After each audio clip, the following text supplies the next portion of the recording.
belum? Nggak kelihatan. Oke. Baik, assalamualaikum warahmatullahi wabarakatuh. Sebelumnya di sini izinkan saya memperkenalkan diri. Nama saya Pegi Haryondana dengan rekan saya. Tapi Muhammad Ramadan. Total berapa ya? 25. Di sini saya akan mempresentasikan mengenai hasil deployment kami mengenai aplikasi manajemen jamnya pada Kementerian Organisasi Banjaran berbasis website yang terintegrasi dengan chatbot untuk meningkatkan akses data aplikasi. Oke, di sini mungkin untuk hal-hal yang akan dijelaskan akan dimulai dengan dari deskripsi tugas akhir hingga demo. Mungkin untuk deskripsi dari tugas akhir sendiri untuk aplikasi manajemen jamnya Kementerian Organisasi Banjaran ini merupakan sebuah website yang dirancang untuk memodernisasi dan meningkatkan efisiensi proses administrasi serta komunikasi di dalam organisasi PCP Banjaran. Aplikasi ini tuh secara spesifik bertujuan untuk mendukung aktivitas manajemen keanggotaan, pencatatan iuran, dan penyebaran informasi. Salah satu fitur yang akan kami angkat pada aplikasi ini adalah fitur advanced statistik, yang dimana ini tuh berfungsi untuk melakukan filter data sesuai dengan parameter yang diinginkan oleh user secara dinamis.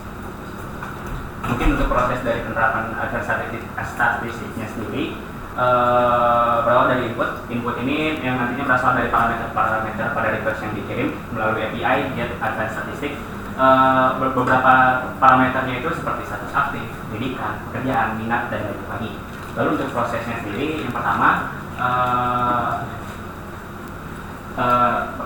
tentunya akan menerapkan filter dari setiap parameter dengan tabel yang direlasikan dengan tabel anggota. Selanjutnya setelah diterapkan filter dari setiap parameter yang ada di tabel anggota ini akan diambil data statistik berupa nama jemaah, jumlah anggota, dan latitude longitude dari map. Lalu setelah itu akan mengambil data detail anggota berupa nama anggota dan jemaah. Lalu untuk outputnya sendiri, jika hasil query-nya ini lebih dari 0 jumlahnya, maka akan keluar message data berhasil divisualisasikan beserta data statistik dan data detail anggota. Lalu jika datanya ini tidak ada sama sekali, maka akan keluar message data tidak tersedia karena semua jemaah memiliki jumlah anggota 0. Ini merupakan contoh dari penerapan data statistik yang sudah terintegrasikan dengan frontend yang ada. Boleh di zoom?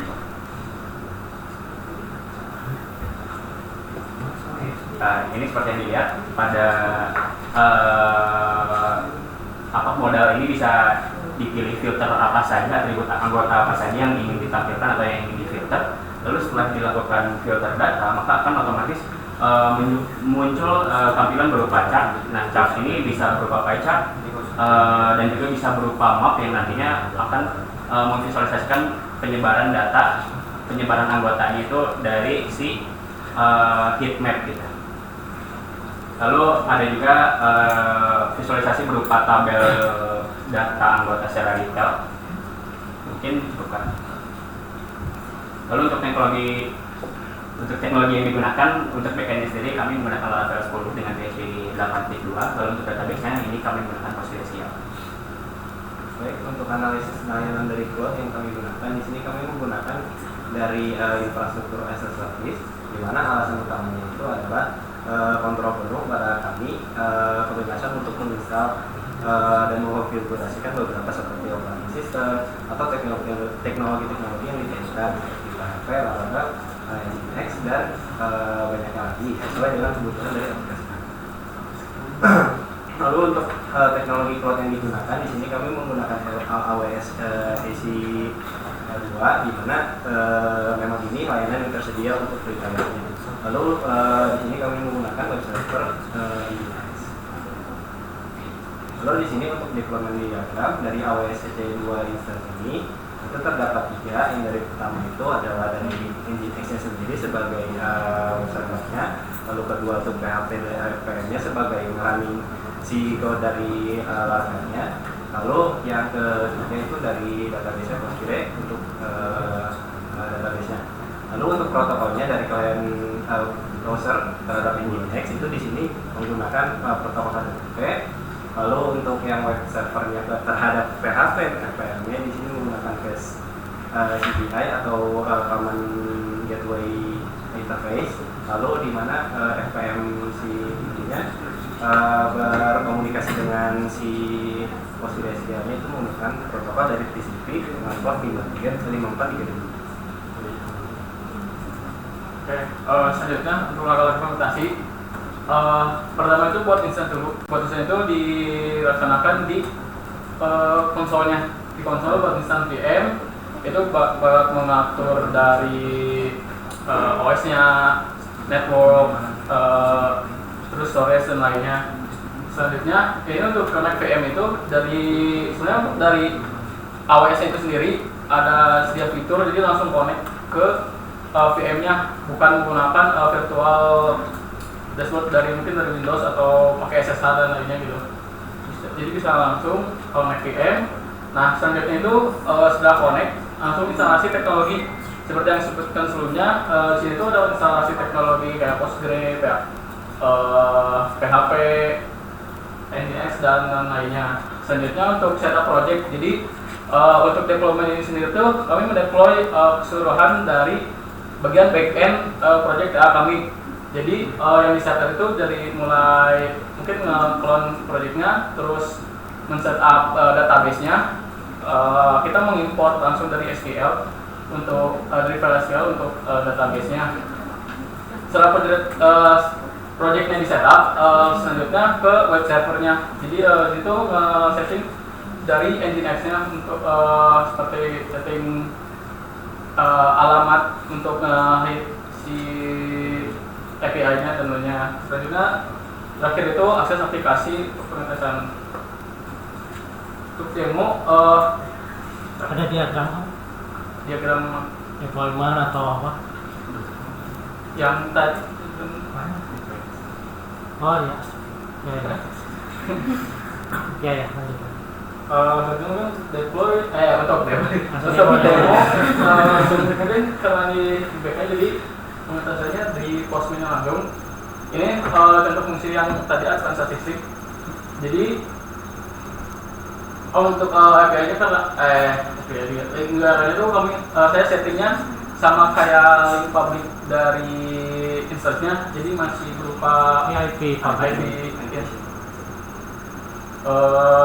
Ini contoh mungkin masih untuk pengetahuan itu kan administrasi sama parameter untuk data filternya gitu. Ini ada beberapa contohnya mungkin.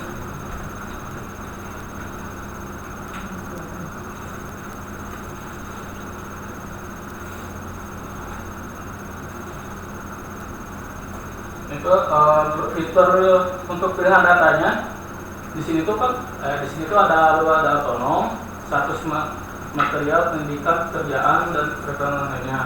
Mungkin contohnya ini untuk di otonom 1 dan status menikah. Otonom tuh jenis dari anggota Pak. Jadi kan dari anggota itu kan ada yang persis atau anggota dari laki-lakinya, ada persis istri dari yang anggota perempuannya, lalu ada yang anggota pemuda dan juga pemudinya. kalau otonom artinya apa? Anggota apa?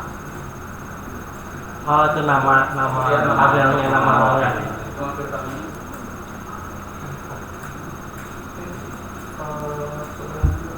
Apa emang dari apa?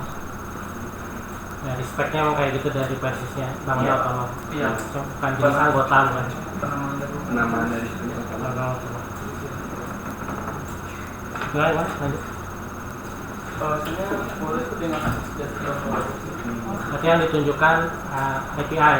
ya. Tapi berapa persen udah selesai caranya? Sebenarnya proses ini sudah hampir 100% beres. Tinggal 500 itu untuk deployment sendiri. Di sini kami baru deployment BPK-nya doang. Soalnya untuk nantinya itu sebenarnya kami masih menunggu keputusan dari persisnya, karena nantinya katanya bakal ada yang disediakan server khusus dan entah itu memakai Docker atau apa. Jadi kami untuk sementara sekarang masih BPK-nya doang untuk komunikasi awal. Paling itu yang tadi kayak saran halaman pie diagram ya. Ya. Pie diagram itu maksimal 6 itunya. Kan udah terlalu kecil, udah nggak tahu tuh apa. Itu bisa diperbaiki jadi 4 terbesar aja, sisanya lainnya freestyle. Bikin diagram ini nggak cocok jadi pie diagram, harusnya kayak bacak lah kalau kebanyakan ini. Kayak lain yang sama Laravel juga, tapi di AWS ada lagi? Ada satu, terus siapa lagi? Dua Pak. Ini tapi bukan Laravel. yang mana kelas? Ada lagi? Nggak ada? Ada pertanyaan nggak nih buat kelompok ini? Oh, enggak, bukan pertanyaan.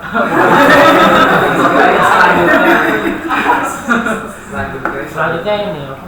Sweep lagi ya, biar Sweep lagi pasti. oke, nggak ada, kalau nggak ada ini Gambreng. boleh ditutup. Ini cuma kan dari kami, selanjutnya mohon maaf kalau orang lain berkomunikasi, itu